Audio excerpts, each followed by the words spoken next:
In this video, I will walk you through all the steps to put a clutch in a Farmall or International Harvester tractor. You can see that there is a Farmall H behind me, but these techniques will apply to all of the letter series tractors. In addition, we also have a 504 in the shop that's ready for a clutch, and that clutch has live power with it. You will also learn how to put a clutch in whether you have a lineup tool or if you don't have a lineup tool. So follow along, and at the end, you'll have the confidence to make this repair on your own tractor. To begin splitting the tractor in half, you need to look at your tractor and see everything that's going to have to be removed in that line of where you're going to make the split. So on this tractor, of course, you're going to start with the muffler and the hood and everything like that. You want to just lift those parts off of the tractor so that you can eventually get down to where your split is going to be. I disconnected my battery cable first, and that's definitely the first thing that you should do as well. You can see that I just pulled the front portion of my wiring harness off. Be sure to label those before you pull them off. I've chosen to leave my gauges right here, and you can see that my temp gauge is still hooked up. I don't want to break that, and it's connected into the head. I just assume leave it there. So we'll just kind of let that rest there. You can see that my steering column is pulled back so that we can make our split here. Next, I'm going to take the starter out. Some mechanics will leave the starter in, and if you want to do that, that's okay. However, it's my preference to take the starter out. I think it just makes the job a little bit easier. On this side of the tractor, I do have my fuel line removed as well as the choke cable. The choke cable is just going to rest there, and we'll work with it when we do the split. You can see that my air breather is still here, although you will need to remove the line that's out of the back. Take it out of the engine head here. But the breather itself can just stay resting right there while we do this repair. Back here again, I do have my battery completely removed. There is a bolt right here that is sometimes really hard to get out, so you need to make sure that you're able to remove that bolt. If you have trouble, you may need to heat it up. We've had to do that in the past. Thankfully, this one's coming out easily for us. The very first thing that you'll want to do is to remove the ground battery cable from your battery. Then you can take off your wiring harness and just rest it back here. Before you remove your wires up front, be sure to label them so that you can put them back in the proper spots. Also, I'm going to leave my gauges right here resting. You can see that my water temperature is still hooked up and into the head. Sometimes this will break when you try to pull it out, so I'm just going to leave it connected, and that way we won't have any breakage. You can see that my steering column here, the steering wheel, is just pulled back, and that's going to rest on the rear end of the tractor. Back here, I did remove my starter, and you will need to do that as well, as there is a bolt behind the starter that has to come out. When you pull that bolt out, be careful not to drop it down in the hole.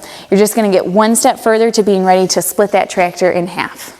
I have all of the bolts removed, so now we're ready to split the two halves apart here. There are some dowels that you'll have to work with, and there's, some things are going to be connected. So when you pry these two halves apart, you want to pry kind of slowly, just to really watch carefully so that you don't do any damage. You can see that mine's coming apart really easily because of the splitting stand that I have on here. You should consider purchasing a splitting stand if you're going to do this repair. Just makes the job so much easier.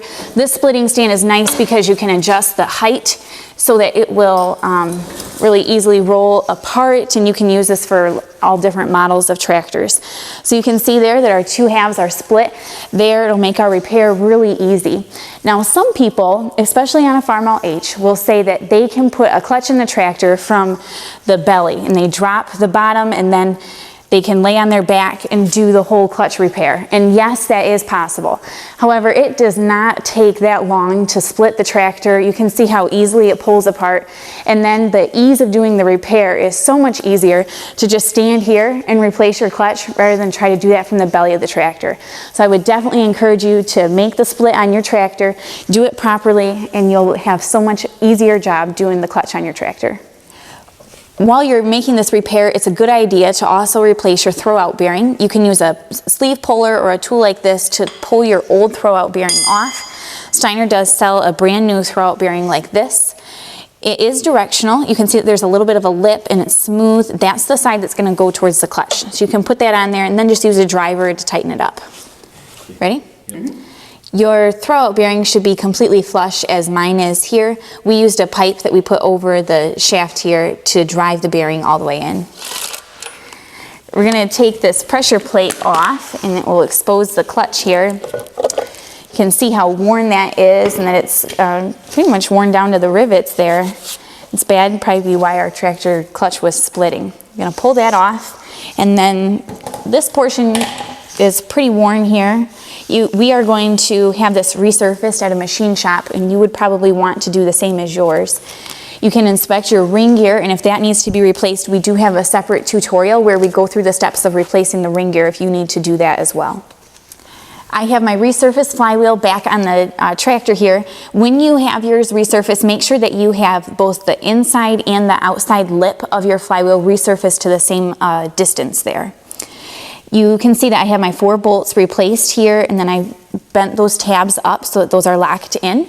Also, I have a new pilot bearing. This was the old pilot bearing. You can see how much it needed to be replaced. So that just comes out, and the new one you can set in there. The pilot bearing is available from Steiner. When that's all set, you're ready to install your new clutch. This is directional. See the lip back here goes towards the back, and you will want to use a clutch lineup tool like this one. So I'll rest that in there and then line that up in the center. Then your pressure plate can go right over the top like that. And I'm going to slide it so that my holes are lined up.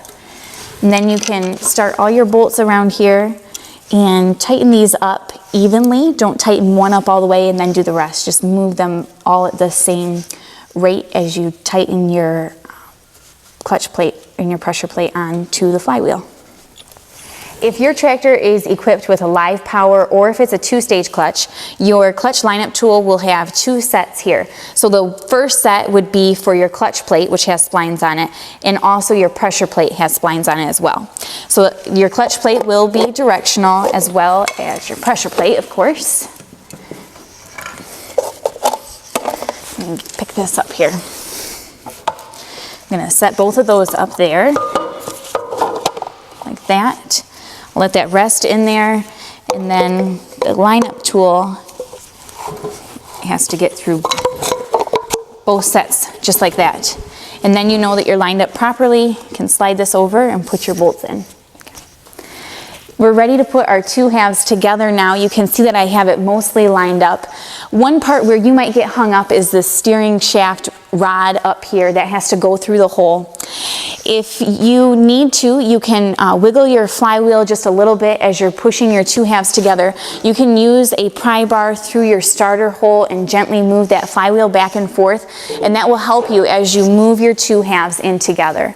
Now you can see that this goes really easily for me. That's a result of the splitting stand, which would be the same if you're using a splitting stand as well. If you get to this far, I've got, a finger width in between. Do not use bolts once you get this close to pull your 2 halves together, as that could do damage to the inside. Instead, get this completely fleshed together and then put your bolts in. Before I put the rest of my frame bolts in, I do want to take a look at my adjustment rod here and make sure that my clutch is adjusted properly. There's a pin here at the bottom which you can pull out, and then this adjustment rod would come free. You can see that there is a turnbuckle here on the end, and you can turn that so that your pedal has the right amount of play. I like to have about 3/4 inch of free play on the pedal, and you can make that adjustment as well just by turning your turnbuckle. Then you can see that there's enough free play there. You can see that I have all of my tractor reassembled and the splitting stand is removed. So now I'll start it up and we can test out the clutch.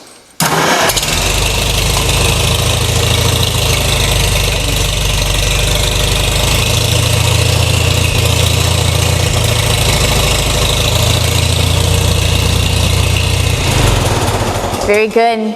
You can see that my tractor went into gear and engaged the clutch without any grinding, and it was very smooth. I hope that this tutorial gives you the confidence to make a clutch repair on your own tractor. If you'd like to watch other tutorials, you can go to steinertractor.tv.